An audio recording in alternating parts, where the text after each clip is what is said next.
Hi everyone, welcome back. You're watching The Money Show on ET Now. Okay, well, time for our Spend with TMS segment. And if you guys have been keeping an eye on what's happening on the Tech Corner last week, you'll notice that there have been a whole host of new phone launches, and across the board, there's Xiaomi, Redmi, Oppo, Poco, and there's then even, of course, the Samsung range of phones. Some have already been launched, some prices have been slashed. There are a few anticipated as well by the end of this month. So let's analyze all of this and get you the top 5-6 gadgets that you need to have to make your entire work from home environment more conducive to work and more productive. I have with me Nikhil Chawla, the founder of the Unbiased blog. Nikhil, a pleasure having you back with us on The Money Show. So like I mentioned, so many new phone launches and so many new entrants. Well, for me in particular, what's standing out, and it's obviously a name that's been around for very long, a very popular name in India, and I'm going to straight dive into that, and that's Samsung.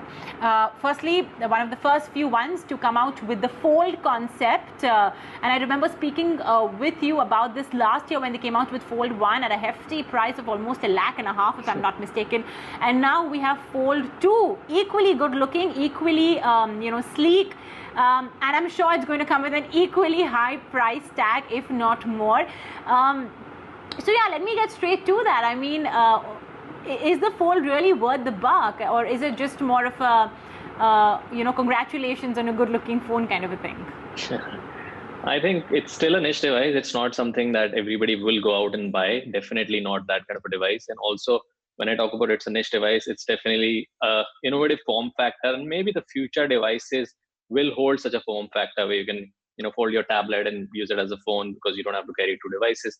But again, the pricing will be very high again this time also, because it's again innovative devices which demand or command that kind of pricing. Also, I really thought there'll be no bias for it. Obviously, there are some bias. That's why the second version has come out.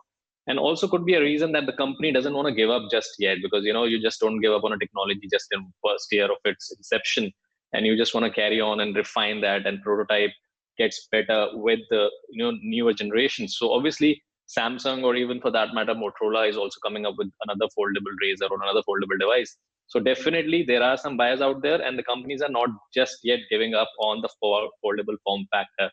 So you will see more of these devices. Even Microsoft is supposed to come up with their Surface Duo device where a tablet becomes a phone. So obviously it is delayed, and a lot of things have been delayed because of the COVID-19 pandemic. But I think the streak of launches this week has proved us all wrong, that people are not buying smartphones.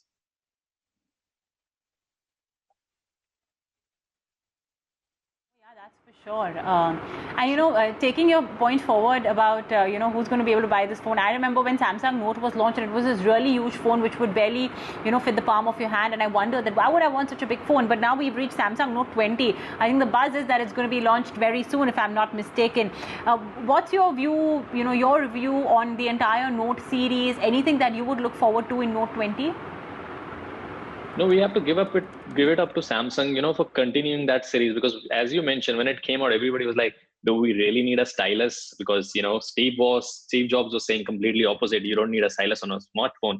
But here Samsung says no, you would like make best use of a stylus on a smartphone, and then they launched the smartphone with a stylus called Note series. And other brands also try to copy that, mimic that. LG also launched their own series of View devices with stylus and whatnot, but it's only Samsung that was able to successfully carry on the series. And 10 years down the line, we have Note 20 now, and I know a lot of Note users who only and only buy Note devices. They would upgrade each year. They would not look left, right, or center. They would only consider Note series. So obviously they have built their clientele where they are diehard fans of Note series. And obviously for a lot of people it has added functionality to the device, just not a smartphone, but you can also take notes. And over the years it has refined so much. It's like really writing on a paper. So obviously the devices have that kind of acumen where people are still continuing to buying Note devices. These devices will again be flagship devices by Samsung, will be highly priced, but again successful series. So it's not like a Fold series where there are just few buyers. Note is a very successful series, and I see that continuing, because great set of cameras, and whatever we've seen about the device, or experience about the device till now, seems very promising.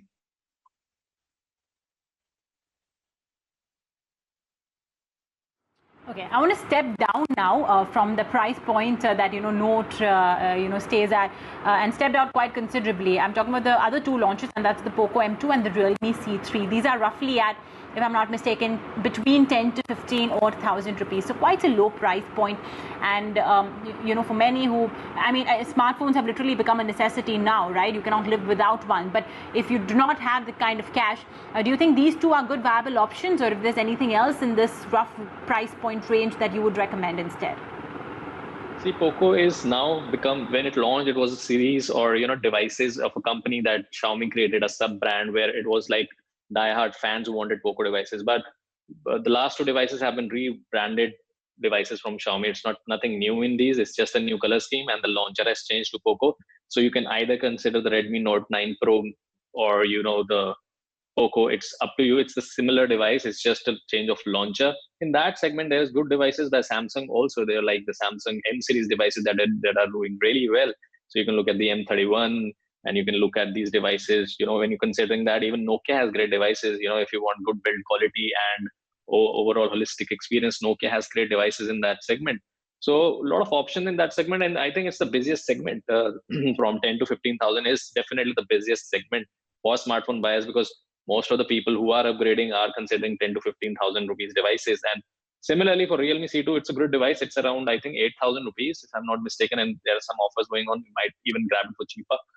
But again, it's the experience is a little sluggish on that device because obviously it's a budget device. But in that price segment, also you have a lot of options from Xiaomi, Samsung, where you can consider. Even smaller players like Techno, Infinix, all also have a good set of devices under 10K. So users can look at that depending on what really they need, because some are good with camera, some are good with battery, some are good with overall experience.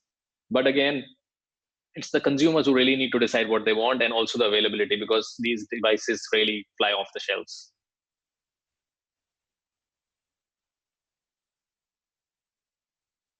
I wanted to actually squeeze in one more question on Google Pixel, but I think the next question that I want to ask you is something that's very commonly asked by a lot of our viewers. The last time we got you, you spoke about a couple of gadgets and a couple of apps, that are really conducive to making your home, a better working environment now that that's the new reality.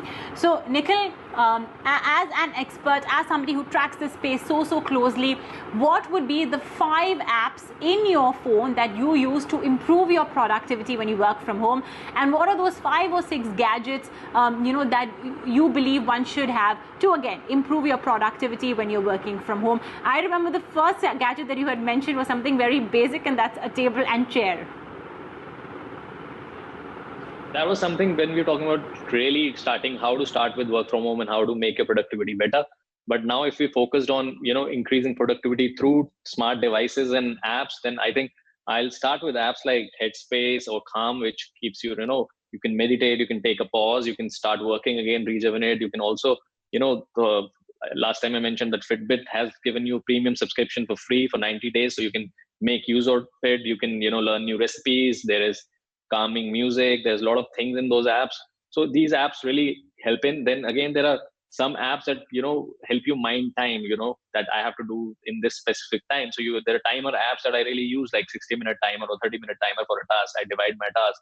Then again, I use both iOS and Android devices. So then again, there are pre-installed apps that both these makers provide, like Notes and all, that I really consider really handy, where I keep taking notes and voice notes. Obviously, voice notes have come in really handy because when you're typing and you want to quickly put in a reminder, then you can take help of Siri or Google and then set those things. Now, if you move on from apps to devices, then I think I'll start with something like a good ambience. Like I mentioned last time, you need to have a good lighting system. If you have you want smart lights, then you can go for the Dyson Light Cycle. You can consider Philips Hue lighting system that gives you the right ambience when you're working. Consider if you need yellow light, or you can adjust the lumens and Kelvin scale. So that really helps. Then good air is definitely important. There are air purifiers starting from 9,000 from Xiaomi going up to 50,000 from Dyson. Good air purifiers really help. Then again, smarter devices like Alexa or Google Home, which are really grabbed right now because the deals are going on. So you can get like 4,000 to 5,000 or even 6,000 to 7,000 off on Amazon devices. So these are good devices to be considered when you're working from home, because You don't have to look at your phone every time you're working. You can just have a glance at a smart screen, or ask the smart speaker to give you the time, or play music, or help you reincorporate while working. So these things really help. uh, iPad Pro, really good device to do work and other things like enjoy media while you're working from home. I think that's all about the devices and the app that I really consider really help while you're working and increase your productivity.